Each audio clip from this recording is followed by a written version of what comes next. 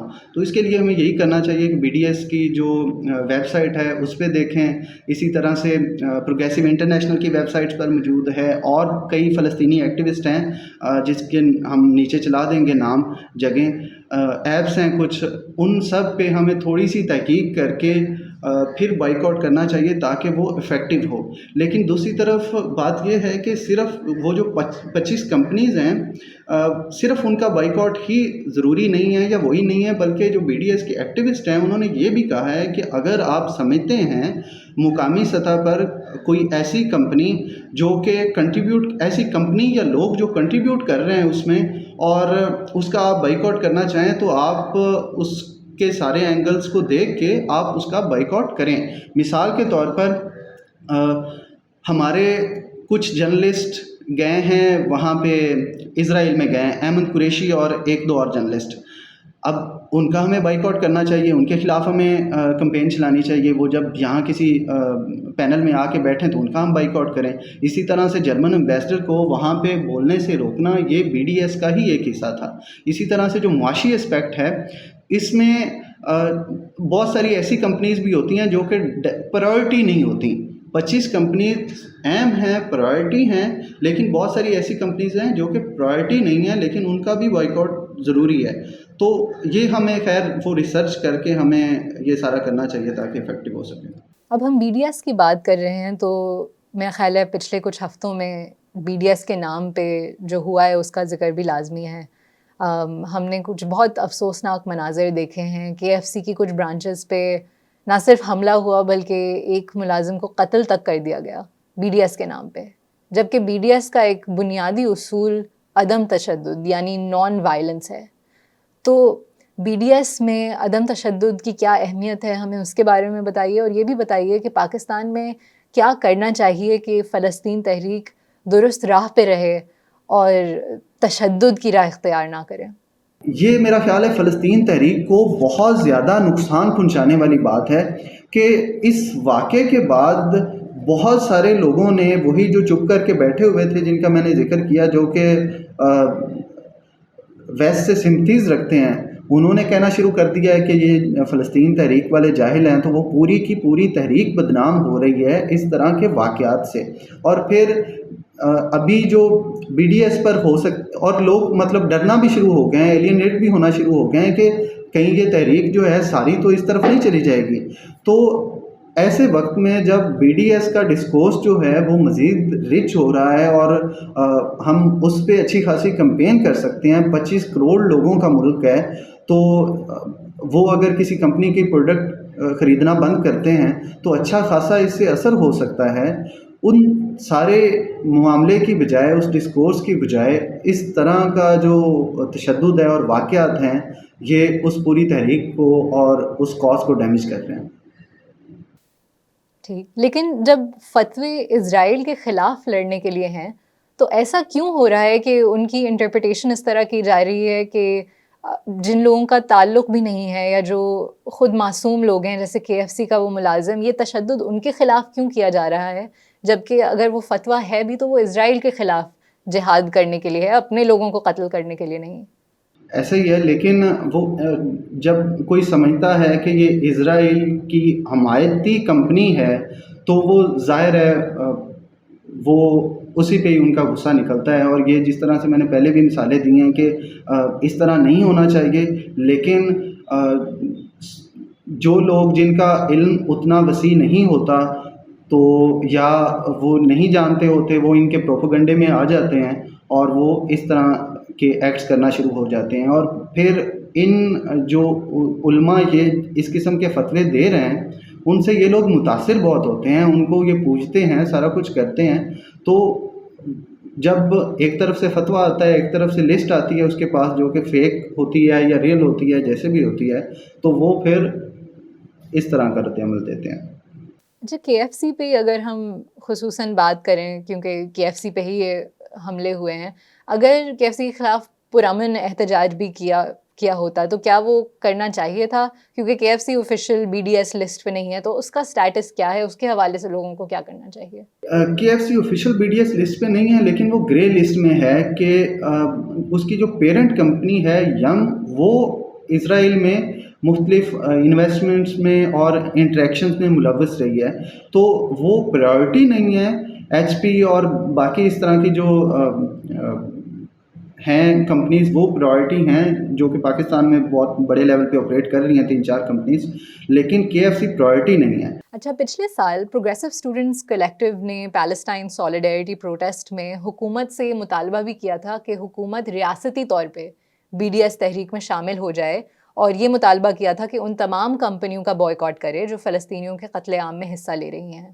لیکن be D S کے کچھ مخالفین بھی ہیں، ان کا یہ کہنا ہے کہ پاکستانی معیشت خود اتنی کمزور ہے کہ بائیکاٹ کرنے سے ہم ان کمپنیوں کو تو کوئی نقصان نہیں پہنچا سکتے، لیکن ہماری اپنی معیشت کو نقصان پہنچے گا، ہمارے اپنے لوگوں کی روزگار جائے گی. تو اس نظریے کے بارے میں آپ کا کیا خیال ہے؟ پہلی بات یہ ہے کہ کمپنیاں جو ہوتی ہیں اور ملٹی نیشنل کارپوریشنز جو ہوتی ہیں وہ کوئی ورکرز کے فائدے کے لیے نہیں بنتی، وہ ورکرز کو روزگار دینے کے لیے نہیں بنتی، وہ اپنے بنیادی طور پر اپنا پروفٹ بنانے کے لیے بنتی ہیں، جو کہ ورکرز ان کو رکھنے پڑتے ہیں اس کے لیے. تو ان کو اپنا پروفٹ جو ہے وہ سب سے عزیز ہوتا ہے. تو جب اسرائیل میں بھی وہ پروفٹ کے لیے ہی کام کر رہے ہیں، تو جب باقی دنیا میں یا پاکستان میں بائیک آؤٹ ہوگا کسی کمپنی کا تو اس کا پروفٹ نیچے آئے گا، تو وہ اس پہ پریشر پڑے گا، اور وہ بجائے اس کے کہ وہ یہاں پہ کمپنیاں بند کر دے اپنی باقی دنیا میں، وہ اسرائیل میں وہ جو اس کا ایک پروجیکٹ ہے وہ بند کرنے کو ترجیح دیں گی. اور ہم نے جس طرح میں نے پہلے اگزامپلس دی کہ ہم نے کئی ایسی کمپنیاں دیکھی ہیں جنہوں نے اس پریشر کے تحت اسرائیل میں کام کرنا بند کیا ہے. پہلی بات. دوسری بات یہ ہے کہ یہ جو کارپوریشنز ہوتی ہیں یہ یہاں سے پیسہ باہر لے کے جاتی ہیں، پیسہ یہاں پہ لاتی نہیں ہیں، وہ یہاں سے پروفٹس بنا کے باہر لے کے جاتی ہیں، اور اربوں ڈالرز کے پروفٹ جو ہیں وہ باہر جا رہے ہیں ترقی پذیر ملکوں سے ان کمپنیوں کے تھرو. تو ہماری جس طرح کی معیشت ہے ہمارے لیے تو زیادہ ضروری ہے جو بین الاقوامی کمپنیز ہیں ان کا بائیک آؤٹ کرنا اپنی روزمرہ زندگی میں بھی، صرف فلسطین کے لیے نہیں بلکہ ہمارے اپنے لیے یہ ضروری ہے کہ جب باہر کی کمپنیاں یہاں پہ آپریٹ کر رہی ہوتی ہیں تو یہاں کی جو لوکل انڈسٹری ہے وہ گرو نہیں ہو پاتی، کہ اور اوپر سے ایک وہ کلچر امپیریلزم بھی ہے کہ باہر کی چیز کو لوگ زیادہ پسند کرتے ہیں اور سمجھتے ہیں کہ بالکل عام سے عام چیز کو بھی کہ یہ اس کو خریدنے سے یا اس کو کنزیوم کرنے سے میں کچھ سپیریئر ہو جاؤں گا، تو اس لیے وہ زیادہ پریفر کرتے ہیں. اور ہماری ایلیٹ تو خاص طور پہ وہ ساری باہر کی چیزیں پریفر کرتی ہے. تو اسرائیل سے زیادہ تو ہمیں اپنے لیے ضرورت ہے یہ بائیک آؤٹ کرنے کی، تاکہ ہمارے جو ڈالرز ہیں وہ باہر نہ جائیں. جو ہمارا سب سے بڑا مسئلہ یہ گیپ کا بنتا ہے، جو امپورٹ ایکسپورٹ گیپ ہے، یہ تھوڑا سا کم ہو سکے، ہماری لوکل انڈسٹری جو ہے وہ بلڈ ہو سکے. اور کسی بھی چیز کی ضرورت رہتی ہی ہے، اگر ہم میکرو انالیسس کریں تو اگر لوگ کوئی چیز خرید رہے ہیں اور انہوں نے خریدنی ہے تو انڈسٹری جو ہے آلٹرنیٹیو بھی لگ جائے گی. اگر وہ کمپنی بند ہو بھی جائے تو جو روزگار کے مواقع نہیں پیدا کر رہی حکومت باقی ساری سطحوں پہ، ہمیں اسے دیکھنا چاہیے، نہ کہ یہ جو ایک پروپیگنڈا ہے یا ڈر ہے اس میں آ کے ہم ایک ریئل جو کاز ہے اس سے پیچھے ہٹ جائیں. ٹھیک، لیکن بین الاقوامی کمپنیز میں بھی جیسے کہ ہم نے بات کی، بی ڈی ایس ایک ٹارگیٹڈ بائیک آؤٹ کی بات کرتا ہے، تو اگر ہم بی ڈی ایس کے نام پہ بائیک آؤٹ کر رہے ہیں تو اس میں بھی ہمیں تصدیق کر کے بائیک آؤٹ کرنا چاہیے. ایسا تو نہیں ہے نا کہ تمام بین الاقوامی کمپنیاں جو ہیں وہ بی ڈی ایس لسٹ پہ ہیں؟ کیا یہ بات درست ہے؟ ہاں بالکل ایسا نہیں ہے کہ تمام companies be D S list پہ ہیں. وہی ہمیں یا تو جو پرائورٹی ہیں